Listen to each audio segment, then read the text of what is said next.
Hello everyone, I am Suyash Pandey. I am a student of Triple IT Kota second year and I am from the ECE department. This is my video regarding a chat box that I have created in Python using simple GUI library tkinter in Python. So let's begin.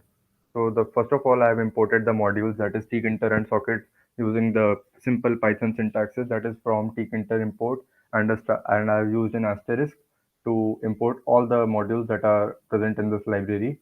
And then I have used imported thread, and then I have created a function to initialize the server.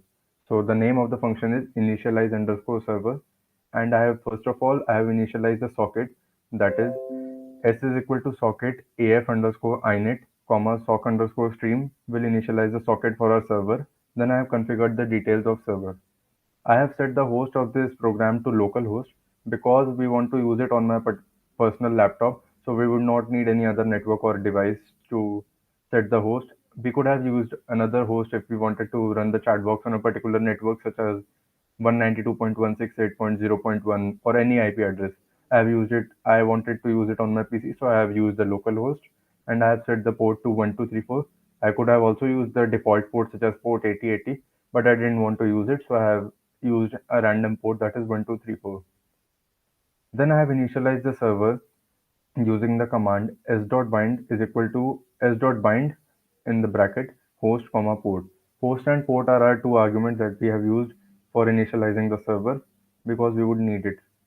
And then we have set the number of clients to 1 in this server.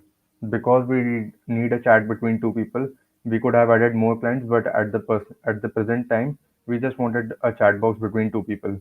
So I have set the number of clients to 1, and then I have accepted the connection from client using the command con comma address is equal to s.accept, and then we have returned the con variable. Then I have created a function for updating the chat log. The name of the function is update underscore chat. Then in this, I have created a global variable chat log because we would need to access the chat log at many stages of the program as we are creating a chat box. So first of all, I've used the command chatlog.config is equal to state, comma state is equal to normal. So we have enabled the chat box because we had disabled it at an earlier stage of this program. I would show it to you. And then we have updated the message in the window, that is state double equals 0. 0 means that we are sending the message as a sender. So I need you to remember this, so that because we would use it at many stages of our program. And 1 means that we are receiving the message as a receiver. So I have used the command chatlog.insert, and then we wanted to insert the message at the end of the program, so we have used the keyword end, and then we have added a u because we would be sending the particular message. Along with the message, I have concatenated the string by using plus message.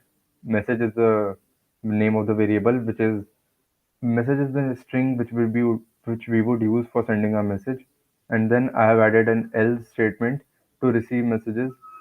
The command for that is chatlog.insert and other. We have used the name of the other person or the other sender as other, and we have concatenated the string, that is we have added the message of that particular person, and then we have disabled the chat box because we don't need it after we have updated the message. And then I have added a command chatlog.yview to show the latest messages or the end of the chat.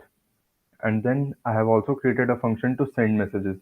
So the name of that function is send, and I have created a global variable here, that is text box. To get the message from the text box, I have used the command message is equal to textbox.get.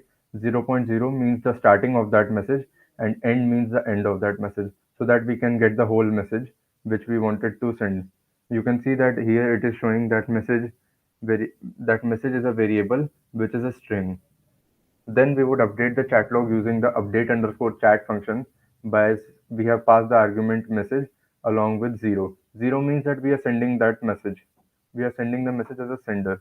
Now we are sending the message in this case we are using the variable con.send and encoded the message as sky. Then we have after we have sent the message, then we would delete that particular message from the text box by using the function text by using the command textbox.delete. 0 means the first part of that particular line, and end means the end of the line. We have also created a function to receive the message. So the name of that function is receive, and we have used an infinite loop to receive the messages so that we can update it at every time, and we receive the chat and we receive the message of the other person in real time. So while one means that it would run in infinite loop, and then we have used the command try to cover all the exception cases. Then data is equal to con.receive, and I have added the buffer size in the bracket, that is 1024 bytes. Then message is equal to data.decode. You might be remembering that we had earlier encoded the message using ASCII. So now we need to decode the message using the command data.decode bracket ASCII. And if the message is not equal to an empty string, obviously we would not send an empty string as a message, then the update chat function would allow us to receive that particular message and we would show it on the screen. The command for that is update underscore chat message comma one. One means that we are receiving the message as a receiver. And now we have added exception case that if nothing like this happens, we would run the function again. So we have used the pass function for that, and then we have created this GUI function for the look of our text box. I have created two global variables here, that is chat log and text box. You might be remembering that we had used it earlier also, because we are creating a chat box and we can have the need to access our chat logs and text box at any particular time. Then we have initialized the tkinter object using the function using the command GUI is equal to tk. Then we have set the title for our chat window, that is GUI.title is equal to server chat. And then we have set the size of the window as the size of the chat window as 380 cross 430 pixels. We can change it accordingly to our needs. So I would just change it so that you can note the changes in this also. So I would change it to 400 cross say 450 pixels. Now you would see the difference between the client chat box and the server chat box. I have changed the server chat box dimension of the server chat box, so you would note it when we would run the chat boxes at the later stage of this video. Now chatlog.text. This is the I have created now the space in the chat log which would display the messages. So chat log is equal to text GUI background is equal to white. This would create the background of the chat box chat log as white, and then we have disabled the chat box right now because we would need it when we would update the chat or we want to see the messages. Now we have created a button to send our messages. So the name of that button is send button is equal to button GUI. GUI is the tkinter object which we had created earlier. So the background of that button is green, send button of the server. The font of that button is blue, and the text which would be displayed in that button would be send, and the command is send. Now we have created a text box to type all the messages. So we have chosen the background of that to white, and then we have placed the components in the window. Use that is the chat log, text box, and send button have been placed by us by according coordinates and height and width, and I have specified their heights as well as their widths. Now I have binded the text box to use the enter key, so that whenever we would press the enter key, it would not add a line, but instead it would send that particular message to the receiver. So the command for that is textbox.bind is equal to key release hyphen return. Return means the enter key, and when we would press it, it would send our message. Now I have created a thread to capture messages continuously. You can see the command of that too. And then to keep the window in loop so that our text box doesn't disappear, we have used the function GUI.mainLoop. And then I have called all the functions which we had created earlier in the main function. This is the code of the client chat section. There is no difference in the code except for because we do not need to connect a server here, but we need to connect to the server. So s.connect host comma port will connect our client to the server, and then we have returned the variable s, that is the socket, and we would use it. These are all the functions which we have created, that is update underscore chat and send function. This is the receive function. This is the GUI function, and that's all. And we have called all the functions in the main function. Now I would show you how a chat box looks. So just a second.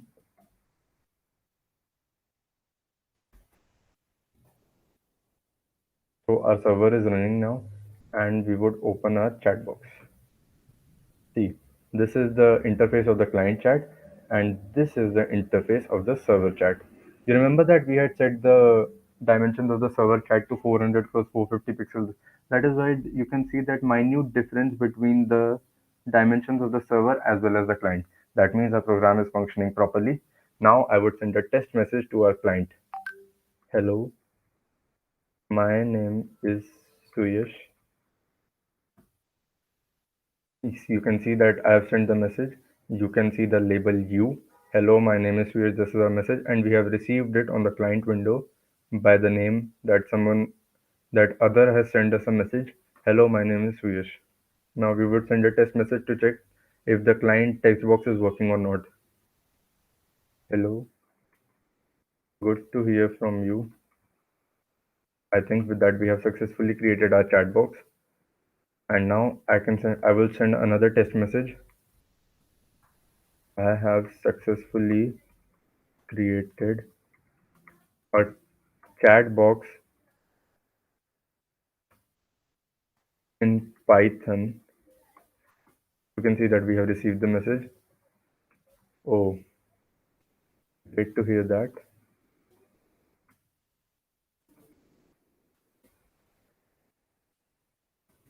I have used simple graphical user interface using Artic inter simple graphical user interface using Tkinter module in Python, which I designed the GUI of this chat box.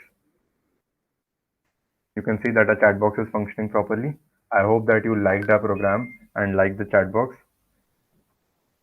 This is all, and I think that you will be very well satisfied with my program. Thank you, and have a nice day.